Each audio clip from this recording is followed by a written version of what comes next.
Good morning student. Online शिक्षणामध्ये आपण विज्ञान भाग 1 इयत्ता 9वीसाठी पहिलं प्रकरण गतीचे नियम सुरू केलेलं आहे. गेल्या वेळी आपण एक समान वर्तुळाकार वेगाची दिशावर होणारा जो परिणाम आहे याचा अभ्यास केलेला होता. त्याचबरोबर न्यूटनचे गतिविषयक जे नियम आहेत ते अभ्यास करण्यासाठी गेल्या वेळी थोडा आपण त्याच्याविषयी काही उदाहरणं पाहिलेली आहेत. आजच्या या व्हिडिओमध्ये आपण न्यूटनची गतिविषयक सविस्तर नियम पाहणार आहोत आणि त्याची उदाहरणं दैनंदिन जीवनातील पाहणार आहोत. त्यामध्ये न्यूटनचा गतिविषयक पहिला नियम जो आहे तो जडत्वावर अवलंबून आहे. त्याचबरोबर बाह्य असंतुलित बल आणि संतुलित बल याची आपण चर्चा याच्यामध्ये करणार आहोत. तर काही उदाहरणं आपण दैनंदिन जीवनामध्ये पाहतो की जी न्यूटनच्या गतिविषयक नियमावर अवलंबून आहेत. तर न्यूटनचे गतिविषयक नियम असा आपला हा पहिला मुद्दा आहे.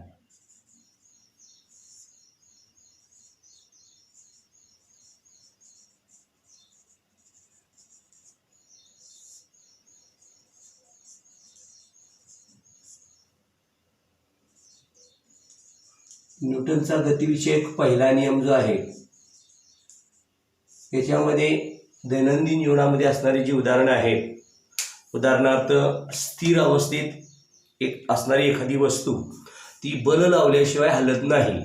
याचं उदाहरण आपण पाहतो की एखाद्या ठिकाणी किंवा टेबलावर आपण पुस्तक ठेवलेलं आहे.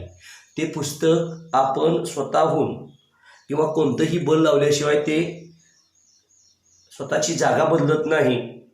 त्याचबरोबर तेच पुस्तक उचलण्यासाठी पुरेसं जर बल लावलं तरच ते उचलता येतं.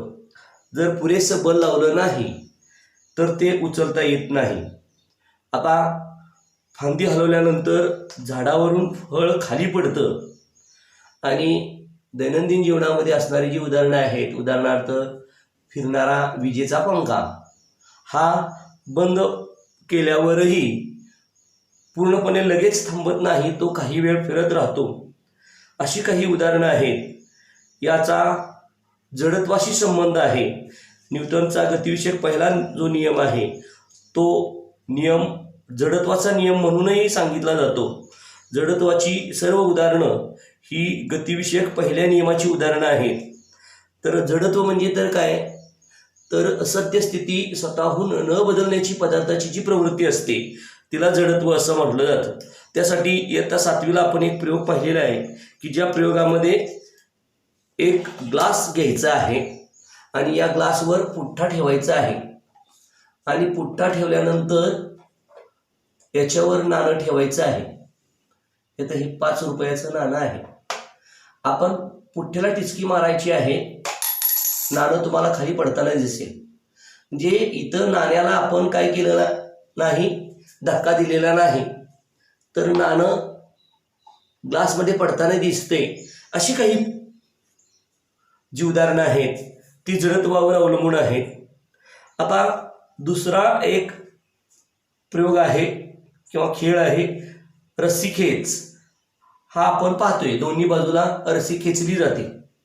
तर जोपर्यंत दोन्ही बाजूंनी प्रयुक्त केलेलं बल हे सारखंच असतं तोपर्यंत रस्सीचा जो मध्य आहे तो स्थिर राहतो.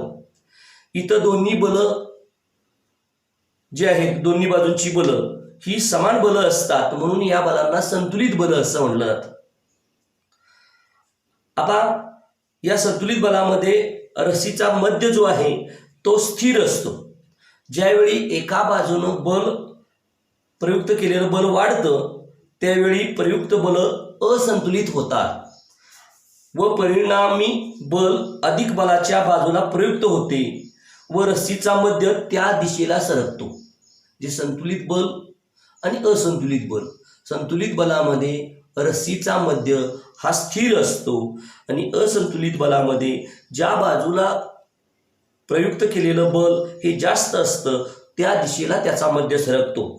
म्हणजेच पहिला नियम जो आहे तो जर एखाद्या वस्तूवर कोणतेही बाह्य असंतुलित बल कार्यरत नसेल तर तिच्या विराम अवस्थेत किंवा सरळ रेषेतील एकसमान गतीमध्ये सातत्य राहते. याचा अर्थ फिरणारा पंखा बंद केल्यानंतरही गतिमान असल्यामुळं काही वेळ तो फिरत राहत असतो. ही अशी न्यूटनच्या गतिविषयक नियमाची उदाहरणे आहेत. याच्यामध्ये संतुलित बल आणि असंतुलित बल या दोन्ही गोष्टी या ठिकाणी विचारात घेतल्या जातात. त्यामुळं जडत्व हा विराम अवस्थेतील भाग आहे आणि गतिमान असणारा एखादा पदार्थ किंवा वस्तू त्याच्यामध्ये एखादं बल असल्याशिवाय त्याच्या एक रेषेतील एक समान गतीमध्ये सातत्य राहतं. असा हा न्यूटनचा गतिविषयक पहिला नियम आहे. जर दुसरा नियम अभ्यासायचा असेल तर दुसरा नियम हा संवेगावर आधारित आहे. आता संवेग म्हणजे काय तो आपल्याला दुसरा मुद्दा बघायचा आहे. न्यूटनचा गतिविषयक दुसरा नियम.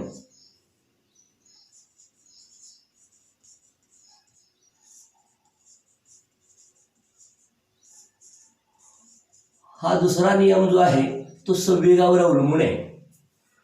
यासाठी काही उदाहरण आपण पाहणार आहोत. समान आकाराचा प्लॅस्टिकचा चेंडू व रबराचा चेंडू घेऊन तो उंचीवरून आपण जर टाकला तर त्याच्या गतीमध्ये आपल्याला थोडासा फरक जाणून येतो. त्याचबरोबर झेल घेताना जे क्रिकेट खेळताना किंवा चेंडू झेलताना या दोन्ही चेंडूपैकी आपण प्लॅस्टिकचा चेंडू सहज झेलू शकतो कारण की त्याचा संवेग हा कमी असतो. मग एखाद्या वस्तूचे दुसऱ्या वस्तूवर केलेल्या आघाताचा परिणाम हा त्या वस्तूचे वस्तुमान व दिशा या दोन्ही गोष्टीवर अवलंबून असतो. आता नेमका संवेग म्हणजे काय तर संवेग हा वस्तूचा वेग आणि वस्तुमान यांचा गुणाकार म्हणजे संवेग. म्हणजे त्यालाच पी असं म्हटलेलं आहे. पी बरोबर एम व्ही म्हणजेच पी हा वस्तुमानासाठी संवेगासाठी वापरलेलं चिन्ह आहे. यम हे वस्तुमान आहे तर वेग हा फीनं दाखवला जातो. तर संवेग परिवर्तनाचा दर प्रयुक्त बलाशी समानुपाती असतो आणि संवेगाचे परिवर्तन बलाच्या दिशेनं होतं. हा न्यूटनचा गतिविषयक दुसरा नियम आहे. त्याच्यामध्ये पी बरोबर एम व्ही हा संवेगाचा भाग असून या संवेग परिवर्तनाचा दर हा प्रयुक्त बलाशी समानुपाती असतो आणि संवेगाचे परिवर्तन बलाच्या दिशेनं होत असतं. तर संवेगाचं परिवर्तन याच्यामध्ये यम वस्तुमान असणारी एक वस्तू सुरुवातीला यू या वेगाने जात असेल आणि तिच्या वेगामध्ये जर एफ इतकं बल प्रयुक्त केलं तर टी या वेळेनंतर त्याचा वेग व्ही एवढा होतो. याचा अर्थ वस्तूचा सुरुवातीचा वेग यम यू येतो आणि टी कालावधीनंतर एम व्ही एवढा होतो आणि संवेग परिवर्तनाचा दर बरोबर एम व्ही वजा एम यू भागिले टी.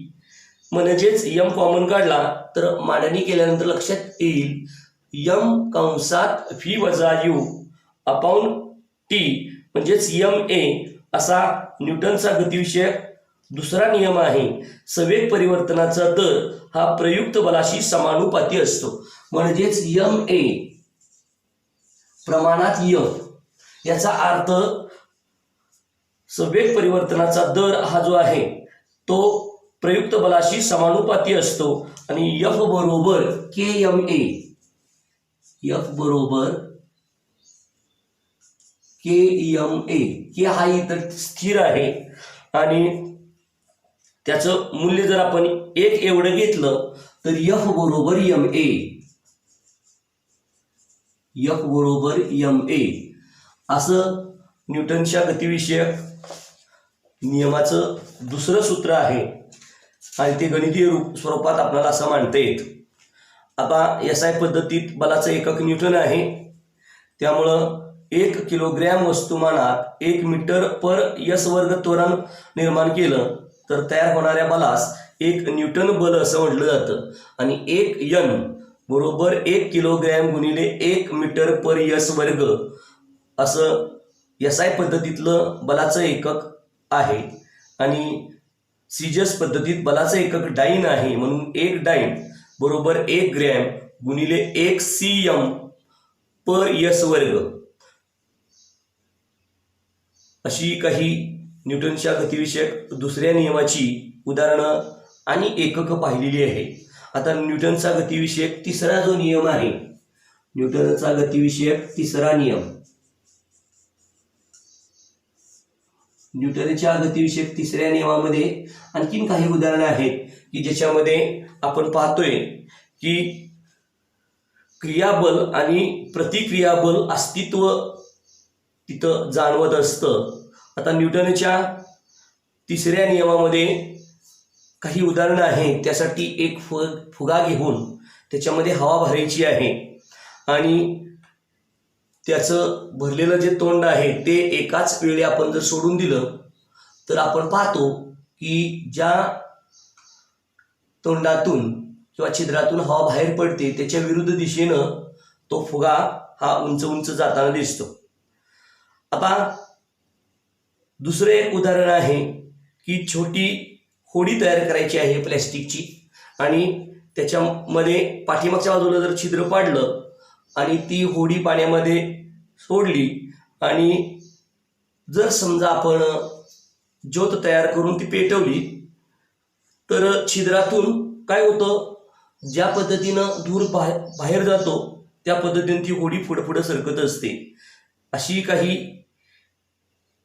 उदाहरणं पाहून न्यूटनचा गतिविषयक तिसरा जो नियम आहे त्यावरून होडी, फुगा यामध्ये होणारे बदल पाहिलेले आहेत. तर न्यूटनच्या गतिविषयक तिसऱ्या नियमामध्ये प्रत्येक क्रियाबलास समान परिमाणाचे त्याच वेळी प्रयुक्त होणारे प्रतिक्रियाबल अस्तित्वात असते व त्यांच्या दिशा परस्पर विरुद्ध असतात. धन्यवाद. थँक्यू.